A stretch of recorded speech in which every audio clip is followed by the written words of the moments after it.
Welcome everyone, another review here on Korean beer. Now most Asian beers are really good and they have excellent flavor.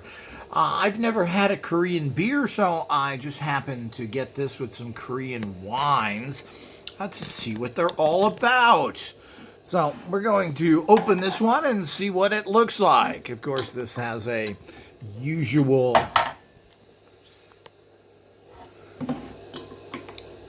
open it up here with my Thor hammer, bottle opener, and let's take a look here at what this is. So, it's supposed to be Korea's #1 beer. I believe that's a CASS. It's got 4.5 alcohol, 330 milliliters. That's about 11 ounces. Korea's #1 beer. So let's take a look at it. Let's see if we can see what the actual texture of it is. Now it seems to be a little bit on the pale side. Usually that's not a very good sign. We'll find out because pale, if it's too pale, it means it doesn't have, it tends to be a little on the bitter side. So let's try it out here. Korea's #1 beer. Take a sip of it.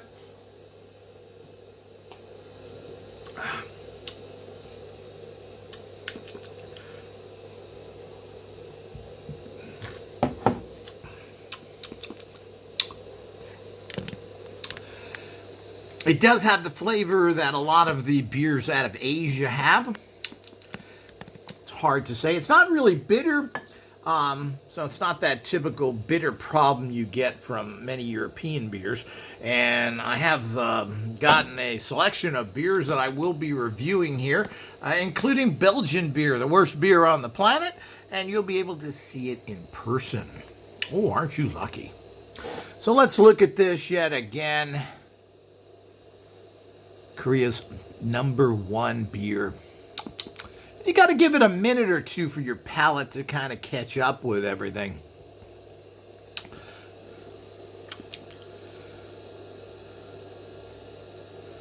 I can,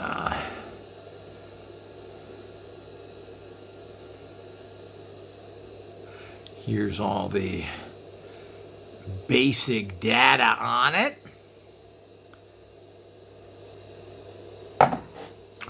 Well, it's an okay beer.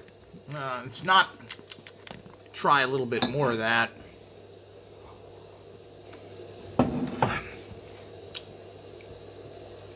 I certainly wouldn't rank this high. This is maybe a 5 or a 6. It lacks a lot of flavor. It's not overly bitter, but it also is not overly flavorful. And there are good beers, and particularly one of the best beers in the world, surprisingly, is Qingdao, the Chinese beer. Very rich in flavor, and there shouldn't be any kind of bitterness to any beer whatsoever. It shouldn't be sweet. It shouldn't be yucky tasting, otherwise known as Belgian beer. So beer should be tasting good. You shouldn't have to mix fruit juice with it, etc. That's all part of the process when you have bad beer. But this is okay. I wouldn't take this as a favorite beer. And as I said, maybe a 5, maybe a 6 on the scale. It doesn't rank far up there. It just doesn't have enough rich flavor. Again, I hope you've been illuminated here and you've learned a bit. Watch for our many more reviews coming.